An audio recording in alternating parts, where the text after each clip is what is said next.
सरस्वती महामाये शुभे कमललोचनी विश्वरूपी विशालाक्षी विद्या मम देहि परमेश्वरी।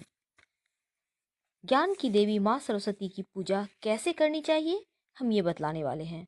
माँ सरस्वती का अवतार माघ मास के शुक्ल पक्ष के पंचमी तिथि को हुआ था, इसलिए इस दिन को बसंत पंचमी के रूप में भी मनाया जाता है। और सरस्वती पूजा के दिन स्कूलों में, कॉलेजों में सभी बच्चे बहुत धूमधाम से पूजन करते हैं। इस दिन कॉपी और कलम की विशेष रूप से भी पूजा की जाती है और लगभग हर जगह माँ का पंडाल लगता है, माँ की लोग पूजा करते हैं।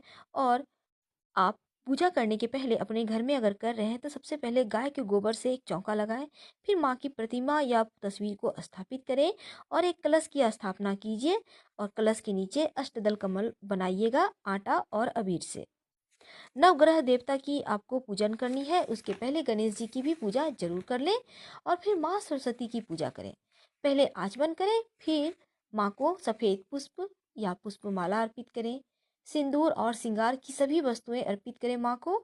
और बसंत पंचमी के दिन शिव जी का चूंकि तिलकोत्सव मनाया जाता है, यानी तिलक होता है शिव जी का, और शिवरात्रि के दिन उनका विवाह होता है, तो इस दिन से गुलाल यानी अबीर गुलाल का प्रचलन भी शुरू हो जाता है। तो माँ को आपको गुलाल भी अर्पित करनी है आज के दिन।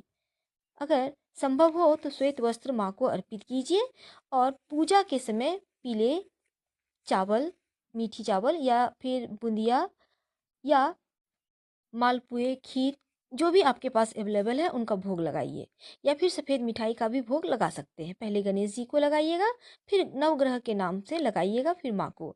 और उसके बाद अंत में आप आरती वगैरह करके और फिर हवन कीजिए। हवन में भी पहले गणेश जी के नाम से हवन कीजिएगा, फिर नवग्रह देवता के नाम से और फिर माँ सरस्वती के नाम से। तो माँ का मंत्र होगा ओम श्रीं सरस्वत्यै नमः स्वाहा, ओम श्रीं सरस्वत्यै नमः स्वाहा। इस मंत्र से कम 108 बार हवन कीजिए। बाजार में आपको हवन की सामग्री मिल जाएगी। और फिर आरती कीजिए कपूर जलाकर। और हवन का जो भभूत है उसका तिलक करना आप विद्यार्थी लोग मत भूलिएगा। माघ शुक्ल पक्ष की षष्ठी तिथि को यानी दूसरे दिन आपको सवेरे कलश विसर्जन कर देना है और शाम में माँ की प्रतिमा का विसर्जन कर दें, जल में प्रवाहित कर दें। यहाँ पर तो सरस्वती पूजा समाप्त हो गई, लेकिन आपने जो पेन वगैरह रखा है उस पेन में एक कलावा बांध लीजिएगा और उस पेन को बहुत शुभ रहेगा, उसको खुद यूज कीजिएगा, औरों को मत दीजिएगा। वैसे भी जो पेन आप यूज करते हैं किसी और को नहीं देना चाहिए, किसी और के लिए एक एक्स्ट्रा पेन हमेशा अपने पास रखें। और दूसरी बात, सरस्वती पूजा के दिन अपनी जिह्वा पर शहद से एंग या फिर केसर से एंग लिखवाना बड़े बुजुर्गों से मत भूलिएगा। चांदी के सीख से लिखवाइए तो और अच्छा, वरना बेलपत्र के डंटी से भी, डंठल से लिखवा सकते हैं, कोई दिक्कत नहीं है। इससे आपकी बुद्धि भी अच्छी रहेगी और पढ़ने में भी मन लगने लगेगा। छोटे बच्चों को कलम दवात इस दिन पकड़ाया जाता है और बहुत छोटे बच्चे हैं तो उनका नामकरण भी किया जाता है। हर कोई तिलक लगाइए, मौली धागा अपनी कलाई में जरूर बांधिए, बहुत शुभ होता है। और बच्चों को तो जरूर बांधना चाहिए, बुरी शक्तियों से भी रक्षा होती है। वसंत पंचमी का त्योहार का महत्व और पूजा विधि, साथ ही हम ये भी बतलाएंगे कि ये 51 सालों के बाद पहली बार पड़ने वाला विलक्षण संयोग के बारे में और कुछ गलतियां जो भूल कर भी इस दिन विद्यार्थियों को नहीं करनी चाहिए। बसंत पंचमी माँ सरस्वती का दिन है, विद्यार्थियों का दिन है। माँ की पूजा पूरे विधि विधान से की जाती है इस दिन। माँ सरस्वती ज्ञान देती हैं, विद्या और बुद्धि देती हैं। वैसे तो माँ सरस्वती कला, संगीत, शिल्प कला और विज्ञान की भी देवी हैं। अज्ञान से, अंधकार से प्रकाश में ले जाने वाली, जीवन में उत्साह देने वाली माँ सरस्वती सरस्वती जिनकी पूजा बसंत पंचमी के दिन की जाती है। इस दिन विद्या, बुद्धि का और ज्ञान का वरदान मांगा जाता है इनसे। वैसे तो बसंत पंचमी के दिन पीले वस्त्र का खास महत्व है। इस दिन कोई एक वस्त्र पीले रंग का जरूर धारण करना चाहिए। आप चाहें तो पीले रंग का रुमाल ही रख लें, लेकिन यहाँ पर काले रंग से बिल्कुल ही परहेज करनी चाहिए, यानी काले रंग को एकदम भी आपको धारण नहीं करनी चाहिए। इस दिन पतंग उड़ाने का भी विधान है और साथ ही इस दिन खासकर पीले चावल खाए जाते हैं। उसकी खीर भी होती है, मीठी चावल होती है और कहीं कहीं खिचड़ी के रूप में भी खाया जाता है। बसंत को सभी मौसमों में सर्वश्रेष्ठ और राजा माना जाता है। इस समय ना तो बहुत गर्मी होती है और ना ही सर्दी। पेड़ पौधे पर ढेर सारे रंग बिरंगे फूल लग जाते हैं। सरसों के पीले फूलों से सारा जहां चमक जाता है। और इस बार बसंत पंचमी माघ शुक्ल पंचमी की तिथि रविवार का दिन 10 फरवरी को मनाया जाएगा। इस दिन माँ सरस्वती ने अवतार लिया था, ऐसा माना जाता है। माँ सरस्वती ब्रह्मा की पत्नी के रूप में भी कहीं कहीं वर्णन आता है। साथ ही सरस्वती नदी के रूप में भी है। रविवार के दिन बसंत पंचमी का जो दिन है, अबुझ नक्षत्र है और रवि सिद्ध योग है। यानी दो दो बहुत सुंदर से योग बने हुए हैं और आपके लिए बहुत अच्छा रहेगा। और पूजा करने का सबसे शुभ मुहूर्त होगा सुबह 6:40 से लेकर दोपहर 12:12 तक। ये सबसे ज़्यादा शुभ मुहूर्त है।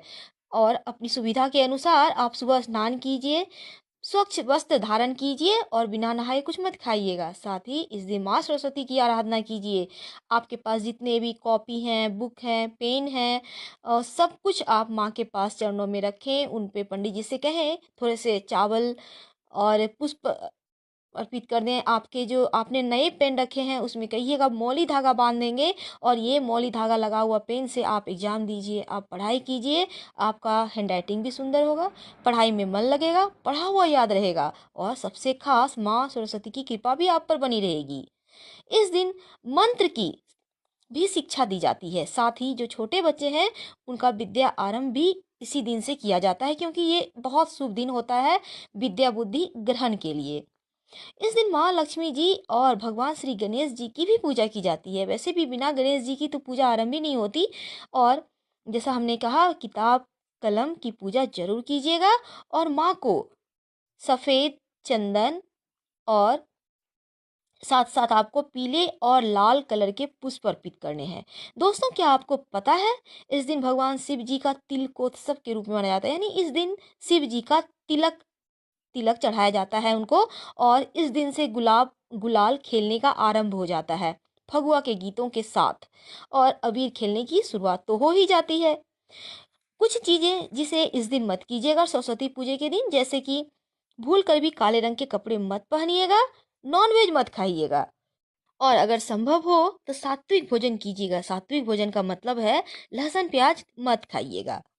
इस दिन झगड़ा लड़ाई वाद विवाद मत कीजिएगा। और विद्यार्थियों के लिए खास इस दिन पढ़ाई नहीं करनी चाहिए, पता है ना आपको। एक दिन आप पढ़ाई मत कीजिए, मस्ती कीजिए, जो पढ़ा हुआ है उसे ही आप याद कर लें और माँ की आराधना कीजिए। इस दिन भूल कर भी किसी भी पेड़ पौधे को मत काटिए, क्योंकि बसंत का मौसम ही होता है हरियाली का मौसम। और आप पूजा कैसे कीजिएगा?